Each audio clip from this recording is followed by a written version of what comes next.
All right, folks, in this video, we are going to review binomial distributions. We're going to review geometric distributions, and then we're going to do some quick sampling distribution practice problems at the very end. Most of this video is going to be practice problems, okay? But we're going to review some sampling distribution practice problems at the end. We should be pretty familiar with a lot of the information for sampling distribution, since we use that information when we do confidence intervals and when we do significance tests, okay? But just to start, on your formula sheet, here is the section where they give you the formula for a binomial distribution and they give you the formula for a geometric distribution, and I'll explain what those are in a second. All right. And then if you're asked to find the mean or the standard deviation of either type of distribution, they are given to you here. So the mean of a binomial distribution is the number of trials in the situation times your probability of success. And then the standard deviation in a binomial distribution is represented by the square root of the number of trials times the probability of success times the probability of failure. Okay. And why those formulas are what they are is probably for a different video or for reading in your textbook. But here's where they are, and I'm going to show you how to use them. Okay. And then for a geometric distribution, the mean is 1 divided by the probability of success. And the standard deviation is the square root of 1 minus the probability of success over the probability of success. Again, you don't need to memorize these formulas. They are on the sheet, okay? Here is the formula for finding the exact number of, or the probability for the exact number of successes in n trials. And then when we're talking about geometric, this is for the formula of what's the probability that I have my first success on my X number trial. Okay, so we're going to get into that in a second. So what is a binomial distribution? Okay, in a binomial distribution, you are working with a fixed number of trials. Okay, so before you start doing any calculations, they're going to have to explain to you how many times you are going to repeat a certain exercise. Okay, there can only be two possible outcomes, okay? Success or failure. If you can categorize a situation into success or failure, it could be binomial. So you just have to be careful when you think, like, I can turn rolling a dice into a binomial scenario, right? Where I say, what's the probability of rolling 1/6 in 10 tries? Like, when you roll a dice, there's more than two outcomes, right? You can roll a 1, 2, 3, 4, 5, or 6. But when I say, what's the probability of rolling 1/6 in 10 tries, rolling a 6 would be considered a success, and not rolling a 6 would be considered a failure. So I can boil a situation like that to be binomial. Okay. In order to have a binomial distribution, you need to have the same probability of success on each trial. All right. My trials need to be completely independent of one another, meaning the outcome of one trial cannot affect the probability of the next trial. And then, like you see here, our interest in binomial random variable X is, what's the probability that we have exactly X successes in N trials, or at least, or at most, at X successes in N trials.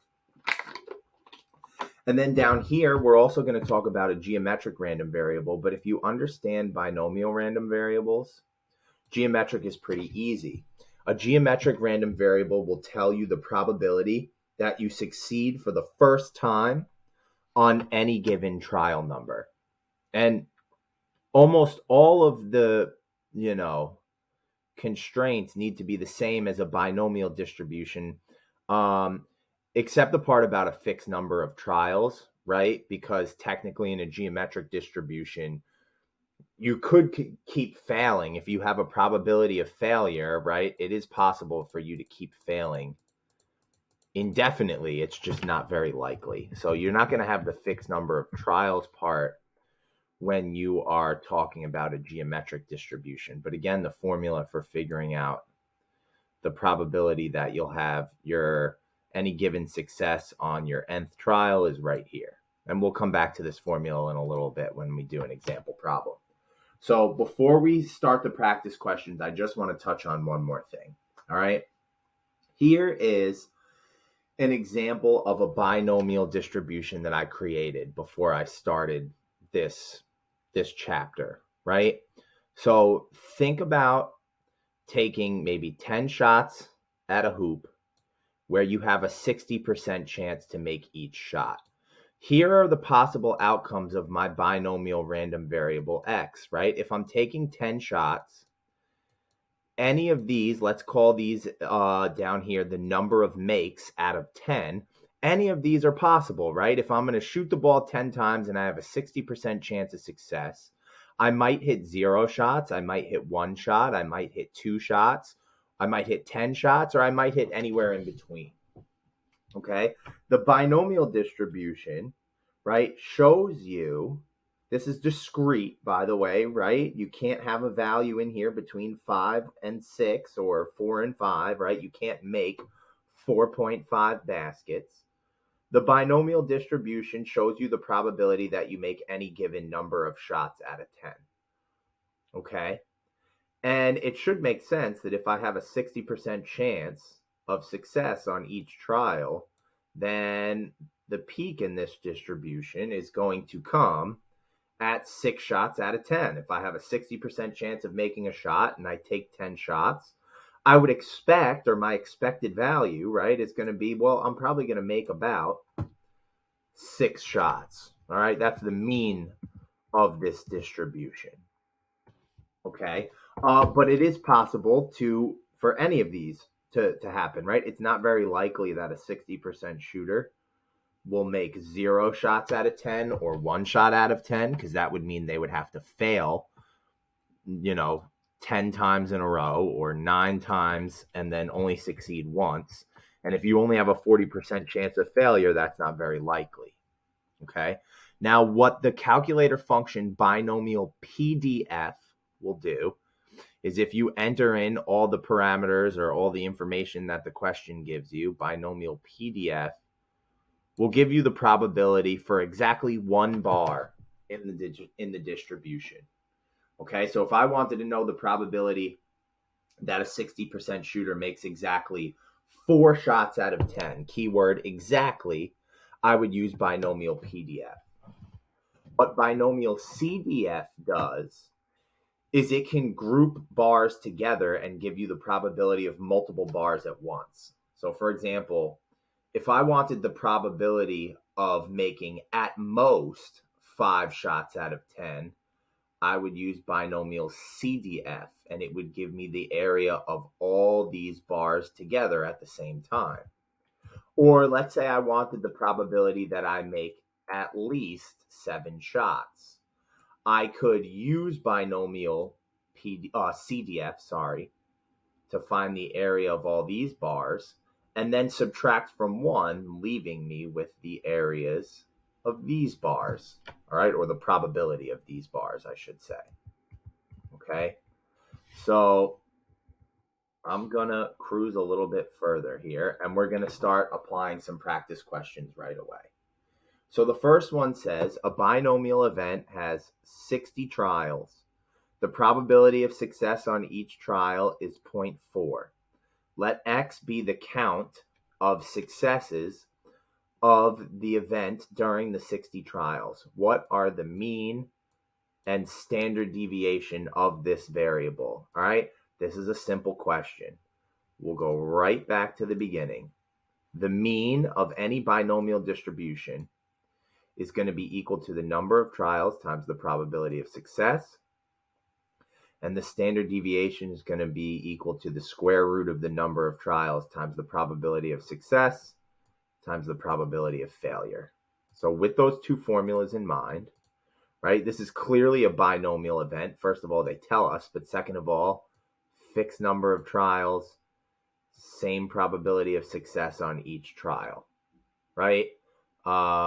They don't say anything about independence here, but if we have the same probability of success on each trial, right, you can infer that it's going to be independent. Plus, they tell us it's binomial, so we can safely assume that.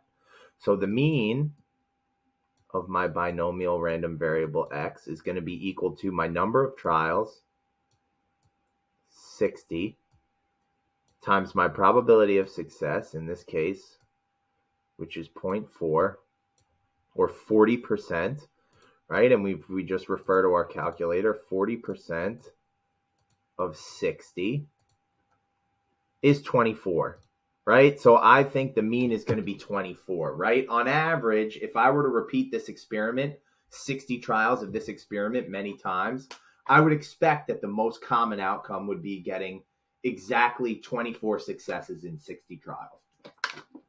So that allows us to rule out answer choice C, answer choice D, and answer choice E, right? So now I'm stuck between these two, and the standard deviation of this random variable x is going to be equal to the square root of my number of trials. So again, that's 60 times my probability of success, 0.4. And if I have a 40% probability of success, then my probability of failure is 0.6. And so I'm just going to plug that into my calculator, right? Square root of 60 times 0.4 thank you, times 0.6. Then my standard deviation is going to be 3.79. And so this one has to be A, with a mean of 24 and a standard deviation of 3.79. Okay, not bad. Now, this one says, consider repeated trials of a binomial random variable. Suppose the probability of the first success occurring on the second trial. So they tell us it's a binomial random variable. It's a binomial setting, which geometric variables fit all the criteria of a binomial setting, except for the part about fixed number of trials. Now, you'll notice in here, they don't give us a fixed number of trials. It says, suppose the probability of having the first success on the second trial is 0.25. What is the probability of success on the first trial? So first of all, what you guys need to know is that in a geometric distribution, okay, your probability of success is always going to be highest on the first trial, because if let's say I have a 50% chance of succeeding at something, right? Well, the probability of success on my first trial then is going to be 50%, right? I have a 50% chance to succeed. The probability that my first success happens on my second trial means I need to fail the first trial first and then succeed on the second trial. Right? Well, what's the probability that I fail the first time and then succeed the second time? That's going to be 0.5 if I fail the first time. And then also my probability of success is 0.5, so I'm going to succeed the second time. Right? My probability of success on the second trial is going to be 0.25. Right? So I actually just gave the answer away. The answer here is C. But remember that in a geometric distribution, you're trying to find the probability that you will have your very first success on any given trial number. So I'll go a little bit more technical with this problem, right? Here's the formula. The probability that you will succeed for the first time on the second trial, right? So x equals 2, is equal to my probability of failure times the number of times I'll fail times my probability of success, okay? If you think about it, if I'm going to succeed for the first time in the second trial, that means I have to fail one time. And if my trials is 2 minus 1 is 1. I'm going to fail once, and I'm going to succeed once. If I want the probability that I'm going to succeed for the first time on my third trial, then you're going to plug in a 3 for x. That means I'm going to fail the first 2 times, and then I'm going to succeed on the last one, right? So if I needed to figure this out algebraically and I didn't blow and give the answer away to this one already, right? My probability that I'll succeed for the first time on my second trial, okay, that's going to be, well, that means I'm going to need to fail once, okay, if I'm going to, right, they want the probability of success on the second trial. So I'm going to do 2 trials minus 1. That's going to tell me the number of times I'm going to fail if I'm going to succeed for the first time. Right? You got to do your number of trials minus 1. That minus 1 is you're going to succeed the last time. All the other trials, you're going to fail. All right? And then on the last try, I'm going to succeed. Right? And they're telling us here that this is equal to 0.25. Right? So since we know that I'm going to succeed, or we know I'm going to fail on the first trial and succeed on the second. Okay? So I can get rid of that exponent there because I know it's going to be a 1. If I have 2 trials and I'm going to succeed on the last one, that means I'm only going to fail 1 time here. So really, you could just reason this out, right? They give you 5 probabilities. Just start plugging them in for P and seeing which one gives you 0.25. You could also solve this algebraically. But that's going to involve a quadratic, and we haven't talked a lot of algebra in here this year, right? So I would just plug in, right? Like, why don't I plug in a 1/4 probability of success, right? All I'm really trying to solve for is P right now, because remember, my probability of success overall is going to be equal to the probability that I succeed on my first trial, right? If I have a 70% chance of succeeding at something, then on my first try, I have a 70% chance to succeed. So when they say what is the probability of success on the first trial, they're just asking you overall, what's my probability of success?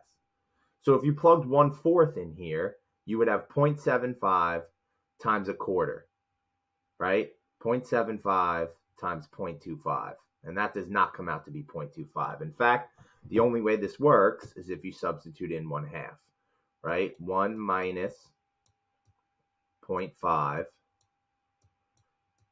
is 0.5 here, right? Times 0.5, right? The only way that the probability that the first time I'll succeed on my second try is 0.25 is if the probability of success on an individual trial is 1/2. I'm going to fail the first time. There's a 50% chance of that. Then I have to succeed on the second time. There's a 50% chance of that. So the probability that I fail first and then succeed is 0.5 times 0.5 is 0.25. So that one had to be C. This one said, a 12-sided die has faces numbered from 1 through 12. Okay, assuming the die is fair, that is, each face is equally likely to appear each time, which of the following would give the exact probability of getting at least 10 threes out of 50 rolls? Okay, they want at least 10 threes out of 50 rolls. Okay, if I want the probability that I'm going to succeed at something at least 10 times out of 50, I need the probability that I'll succeed exactly 10 times plus the probability that I'll succeed exactly 11 times. So in this case, X is representing my number of successes, right? And I need to find the probability for every single criteria that meets at least 3. At least 10, right? At least 10.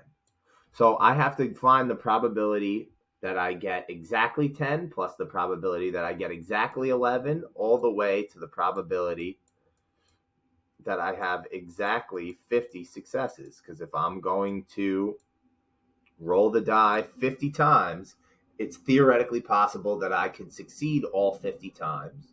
And that would satisfy at least 10. Okay? So obviously this would be a binomial CDF formula, but here's what we could also do, right? If I want, so if you look here, let's look at these answer choices, right?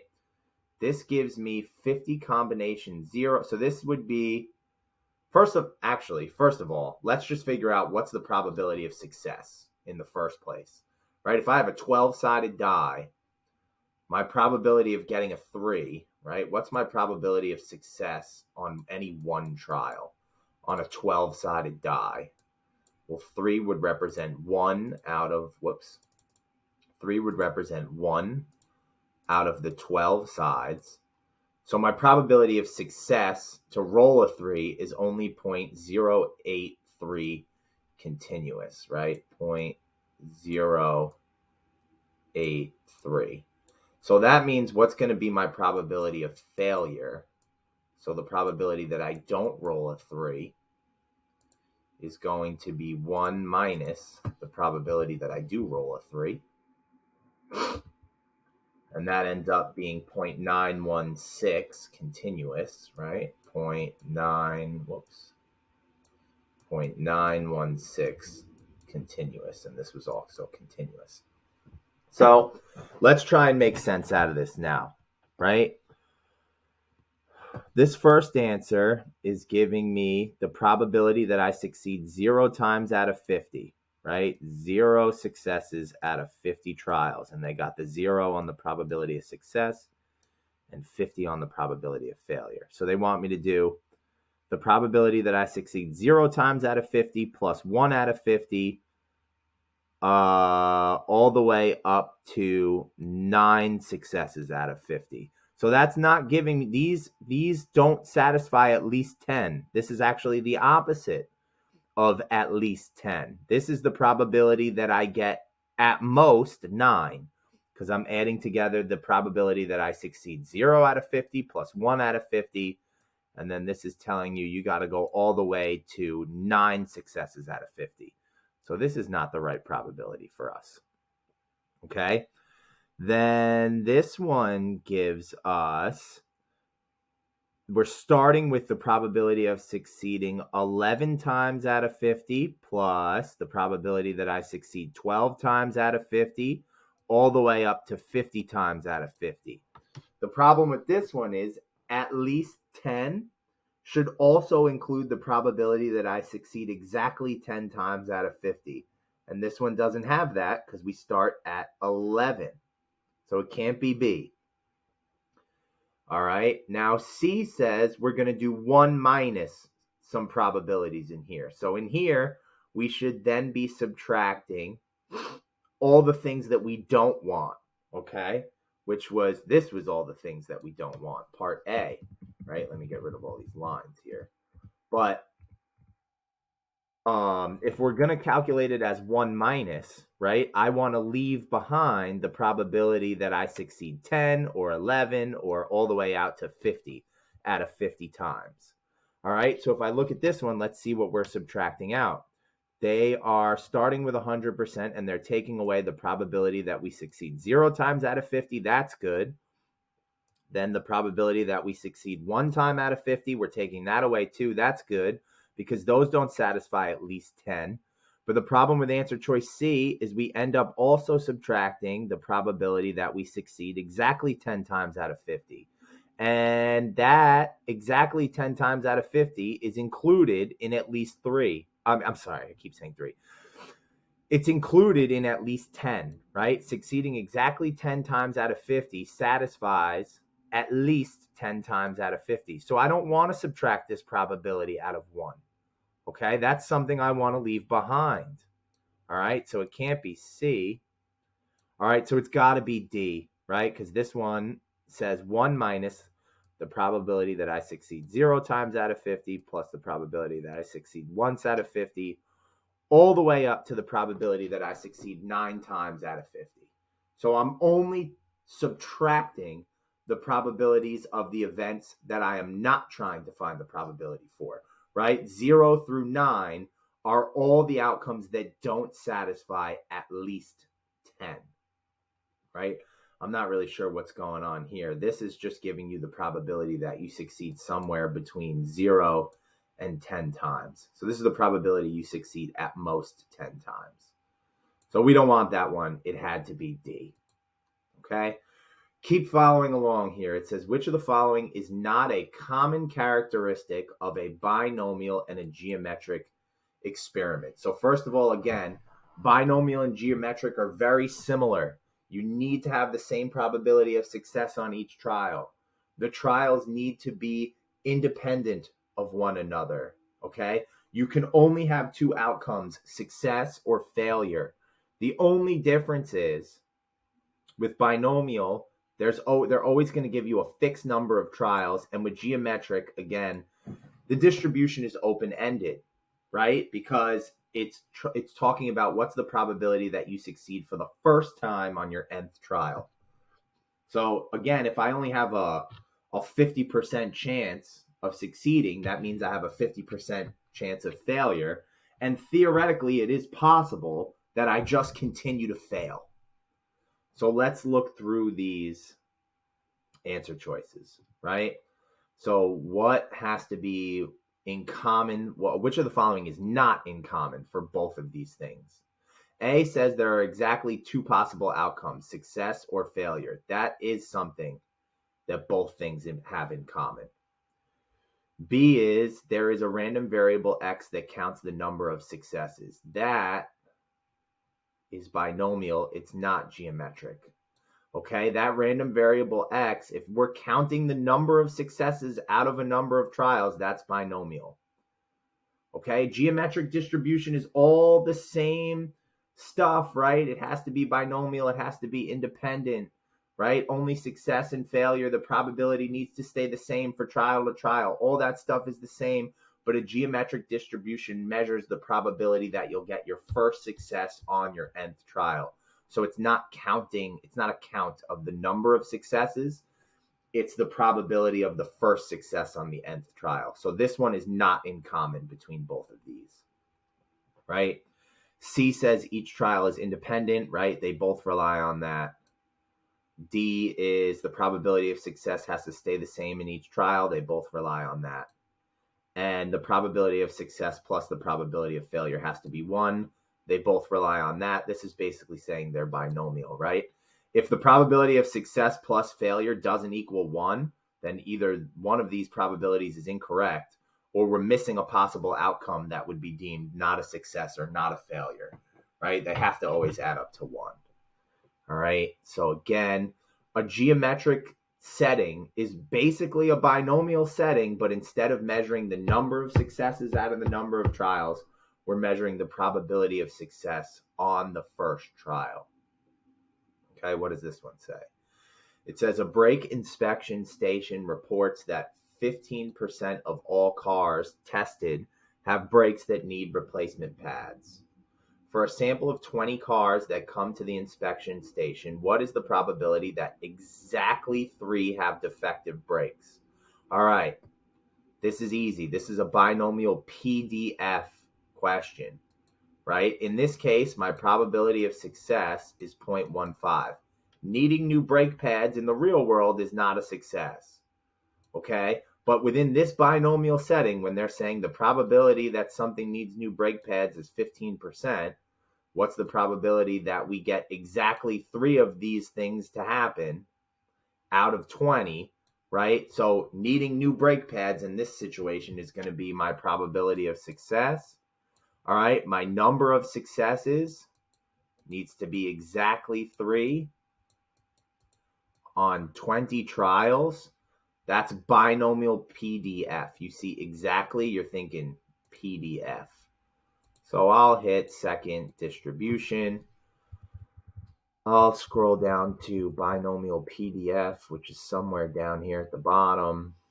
Keep going, keep going. There it is. Whoops, stop going now. See, I'm not hitting the down arrow anymore, but my calculator didn't know that. All right, binomial PDF. Come on, there it is. All right, number of trials. They told us 20 trials. Probability of success on any given trial. They told us 15%. The number of successes we were looking for, exactly 3. I'll hit paste. I'll hit enter. And there it is, 0.2428. I would probably round it off at 4 decimals on the exam. So we round down to 0.2428, right? 2, 4, 2, 8. Beautiful. Okay. What is the mean and standard deviation of the number of cars that need replacement brake pads? So again, we're looking at our formula sheet, or you might know it off the top of your head now. The mean of a binomial random variable x is equal to the probability of success times the number of trials, and the standard deviation is equal to the square root of the number of trials times the probability of success times 1 minus the probability of success. So we just got to plug these things into our calculator, right? We're going to do 20 trials with a 15% chance of success. That's going to give me the mean, and the standard deviation is going to be represented by the square root of 20 times my probability of success. And if there's a 15% probability of success, then there must be an 85% probability of failure. So I will pull open my calculator real quick, right? Here's your mean, 15% of 20. Your mean would be 3, okay? And then your standard deviation is going to be the square root of those 20 trials times 15% times 85%. And there it is. You're going to have a mean of about 1.596. I would round this up to 1.597, or maybe you take it out to the fourth decimal place and round this up to 1.5969. Okay, so that was a pretty easy one. 15, your favorite cereal has a little prize in each box. There are 5 such prizes. Each box is equally likely to contain any one prize. So far, you have been able to collect 2 of the prizes. What is the probability that you will get the third different prize in the next box? Okay, well, there are 5 prizes. I already have 2 of them. If each prize has a box, right, your favorite cereal has a little prize in each box. So there's always a prize, and each box is equally likely to contain any one of the 5 prizes. So if I already have 2 of them, the probability that I get a prize in the next box is one of the 3 I still need out of the total 5 that are left. All right. And so that one's pretty easy, right? There'll be a 3/5 probability that I get my next prize that I need in the next box. Now this says, what is the probability it will take 3 more boxes to get the next prize? So what is the probability that I'll have my next success in 3 trials? That is geometric, right? So the probability that I need to fail the first 2 times to get my next success on the third box. What's my probability of failure? If my probability of success is 3/5, my probability of failure is 2/5, right? So think about that formula from the beginning. Here's your probability of failure, 2/5 to the number of trials minus 1 power. Okay, the number of trials here is 3, right? 3 minus 1. That means I'm going to succeed, or I'm going to fail twice, right? This 2/5 shot that I have to fail needs to happen twice if I'm finally going to succeed for the first time on that third trial, right? So 2/5 to the 2/5 squared times 3/5, and we'll get the probability that we get the next prize that we need on the third trial. What did I say? I said 2/5 squared times 3/5. And there it is. There is about a 10% chance, or 0.096, that I'm going to succeed for the first time on the third trial. And then the last thing says, what's the average number of boxes you will have to buy before you get that third prize that you don't have yet? Okay, the key here is that also it doesn't matter which prize you get, you'll take any of the three, right? So on average, how many more boxes will I need to buy? Come back out here. What is the average of a geometric distribution? It's 1 divided by the probability of success. So my probability of success is 3 out of 5. That's 60%. So how many boxes do I expect I'll have to buy before I finally get the next prize that I need? I'll do 1 divided by 0.6. 1 divided by 0.6. And there it is. I expect, on average, that I'll have to buy about 1 2/3 of a box before I finally hit that next prize that I need. All right? We're cruising through here. This one says a factory manufacturing tennis balls determines that the probability of a single can of 3 balls will contain at least one defective ball is 0.025. What is the probability that a case of 48 cans will contain at least 2 cans with a defective ball? So this is an easy one too, right? This is a binomial CDF question. They're telling us when they make balls, the probability that I have at least one that's defective, so that could be one or more, is 0.025. Okay, I should be cleaner about how I'm writing this. The probability of success here, right? Because again, I know it's not successful to get a can of tennis balls with defective balls, but that's how they're defining this, right? They're saying what's the probability that in a case that has 48 cans, you'll get at least 2 cans with a defective ball. So in this instance, getting a can with a defective ball is going to be a success, right?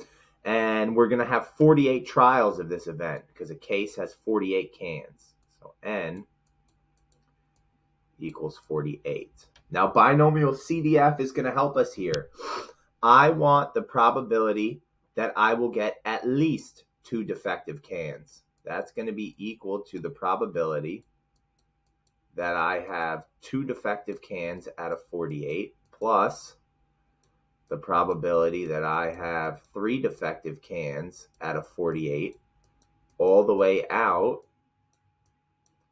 right? What numbers out of 48 satisfy at least 2, all the way out to the probability that all 48 cans have a defective ball, right? But I don't want to run, right? First of all, binomial CDF only works by starting somewhere and giving us some area to the left, all right? Or the values of all the bars to the left. So basically what I have to do here is if I can't have binomial CDF add for me the probability of getting 2 all the way out to 48 cans that have a defective ball, what I'm going to do is I'll start at 100%. And I will subtract out anything that doesn't satisfy at least 2.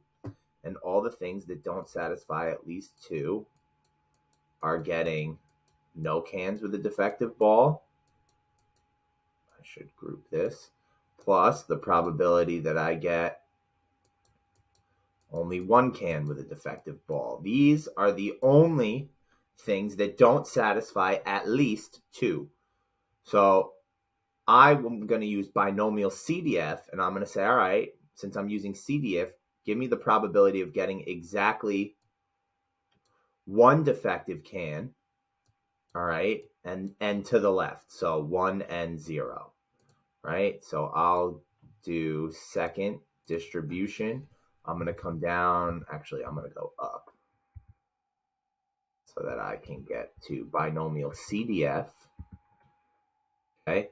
And like we said, how many trials? 48 trials. 48 trials.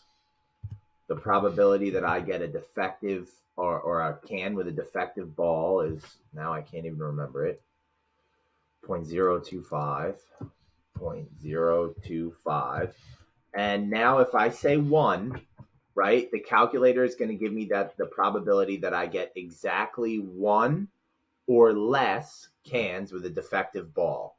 Okay, it's going to go from the number you state down to the left. I'm not putting a 2 in here because the probability of getting 2 cans with a defective ball is part of or satisfies at least 2. So I want to keep this probability, right? So instead of putting a 2 here, I'm going to put a 1. So it's going to give me the probability that 1 can or less has a defective ball.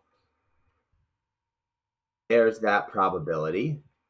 Okay, so I'm going to do 1 minus that probability, right? Notice there's a pretty good shot that I get 1 or less cans with a defective ball, right? There's only a 2.5% chance that a ball is defective in a can, or a can has a defective ball. So odds are, right, a lot of the time I might not get any cans with a defective ball, because the probability that happens is pretty low. So 1 minus, this will leave me with the probability that I get at least 2 cans that have a defective ball. All right. And let's keep rolling here. What else do I have? Okay, so I'm going to finish off with 2 questions about sampling distributions. Basically, these sampling distributions are normal distribution calculation questions, except when you're dealing with a sampling distribution for proportions, okay? For proportions, p hat, the mean of the sampling distribution is going to be equal to the population proportion. There's your standard deviation. For means, the mean of the sampling distribution of X bar is going to be equal to the population mean, and the standard deviation is going to be equal to the population mean divided by the square root of the sample size. So what type of questions can they ask us? So here's one. A tire manufacturer claims that his tires will last 40,000 miles with a standard deviation of 5,000 miles. Those are the population parameters. Assuming that this claim is true, describe the sampling distribution for the mean lifetime of random samples of 160 tires. Remember that describe means discuss, center, spread, shape. Okay? Socks. Center, spread, shape. We don't have to deal with outliers here. All right? So this is an easy one, guys. All right? Here's my distribution. Because the sample size is bigger than 30, I'm dealing with a sampling distribution of means. Okay? Because n is greater than 30, central limit theorem tells me the shape will be approximately normal, which means, right, that's what our distribution is going to be bell curved shape. What's going to be the mean of the sampling distribution? So not the mean amount of miles for one tire, the mean amount of miles for an average of 60 tires, or 160 tires, I should say.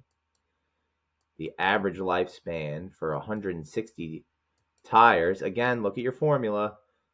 The mean of the sampling distribution will be equal to the population mean. So this thing's going to be centered at 40,000 miles, but the standard deviation is not going to be 5,000 miles. Okay, the spread is going to be tightened because I'm not just looking at any one tire. I'm looking at the average of 160 tires, right?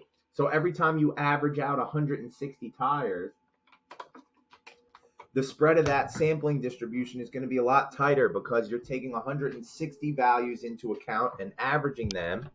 And since I'm sampling from a distribution that has a lot of tires near 40,000 miles as their lifespan, then when I start averaging these 160 lifespans, a lot of those data points are going to come from around 40,000. So the distribution is going to get tighter. How much tighter? We're going to have our standard deviation of the population divided by the square root of the sample size, 160. So there's our spread. Okay, 5,000 divided by the square root of 160, 5,000, divided by the square root of 160. So the standard deviation is actually going to be 395. I'll round that to 0.28. 395.28, right? And again, remember why this is happening. Let's say this is the population down here, right? The population's still going to center at 40,000, but you only need like one tire out here, right? That's way above average in its lifespan, or one tire down here that's way below average in its lifespan, right? To spread this distribution out. But the sampling distribution, I'm taking 160 tires and averaging their lifespan. Most of the 160 tires that I sample out of the population are likely to be from this middle region here. And even if I get a few outliers, the sample size is so big that those outliers aren't going to be able to pull the mean super far away from the middle. So when I start plotting all these sample means, they're all going to cluster more tightly around 40,000. And that spread is going to be a function of how big my sample size actually is. Okay. And then the last piece says, what is the probability that the mean lifetime of a sample of 160 tires will be less than 39,000 miles? Simple. We have the standard deviation. We already have the diagram set up. There's 40,000 miles. They want less than 39,000, right? 39,000 would probably be, I don't know, somewhere to the left of 40,000, right? They want the area shaded in here. That's a normal CDF calculation. Second, distribution. Normal CDF. Okay, lower boundary. We're going to leave it as close as we can get to negative infinity. The upper boundary is going to be 39,000 miles on a distribution that centers at 40,000 miles with a standard deviation of 395 and a quarter. 395.25. We'll paste, and there it is. There's your probability, 0.0057. If you wanted to turn it into a percentage, you could multiply by 100%. Remember, do not slap a percentage sign on here unless you're going to multiply it by 100. If I were you, I would just write that the probability is 0.0057, and I would leave it at that. All right, and we'll end with one more question. This one is also going to be a very similar question, except now I'm dealing with proportions instead of means. It says opinion polls in 2002 showed that about 70% of the population had a favorable opinion of President Bush. That same year, a simple random sample of 600 adults living in the San Francisco Bay Area showed that only 65% had a favorable opinion of President Bush. What is the probability of getting an approval rating of 65% or less in a random sample of this size if the true population proportion in the population was 70, right? So they're giving it to us. They're telling us the truth is that 70% of people supported President Bush out of everybody. All right, but now I'm going to draw my sampling distribution. And they're saying, what are the odds that given that 70% of the population really does support President Bush, what are the odds that I could sample 600 adults and only get an approval rating out of those 600 of 65 or less? Well, again, come back to your sampling distribution formulas. Here they are for proportions.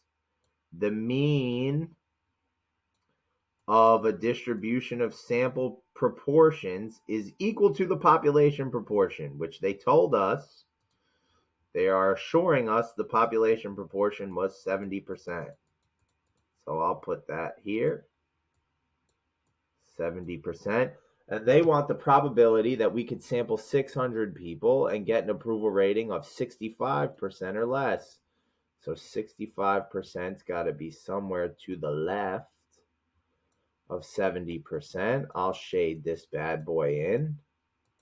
Okay. And the only thing I'm missing now is the standard deviation, right? And to calculate that, we should all know off the top of our heads now, it's P, or 0.7, times 1 minus P, which in this case is 0.3, divided by my sample size here, which is 600. If you don't remember, on the formula sheet, there it is, standard deviation for the sampling distribution of proportions. Okay, whoops. That's not what I meant to do. All right, so let me get the standard deviation first. All right, I need the square root of 0.7 times 0.3 divided by 600. Calculator knows order of operations, so it should do 0.7 times 0.3 first and then divide it by 600. We get a standard deviation of 0.018. We can double check ourselves. I'll make sure they know what they're doing here. I'll put some parentheses in, right? 0.7 times 0.3. Close those parentheses, and then I'll divide by the 600. And I get the same answer, right? So the calculator did it right. Let's take this standard deviation, the standard deviation out to 4 decimals here. 0.0187. This is going to be 0.0187. All right, so probability of 65 or 0.65 or less, normal CDF, guys. So I'll hit second distribution, normal CDF. Okay, my upper boundary, now I'm dealing with proportions. So the upper boundary is going to be 0.65. The middle of the distribution we said was at 0.7. I'll leave the lower boundary negative infinity. I just need that standard deviation, 0.0187. Let's clear that, 0.0187. And I'll hit paste. And there it is, 0.0037. That would be what I would write on my paper, rounded down to 4 decimals, 0.0037. And that's it. That's it. Okay, that's binomial distributions, geometric distributions, sampling distributions. All that's left for us to cover is inference, which is our significance tests, our confidence intervals. I'm going to make videos for all those. All right, and then to squeeze it in, the stuff we didn't get to, chi-squared, and the confidence intervals for the slope of a regression line. That last topic's actually pretty darn easy. So I'll make some videos for that. And that's it. That's the entire course. All right. So we're almost there. Good luck studying, guys.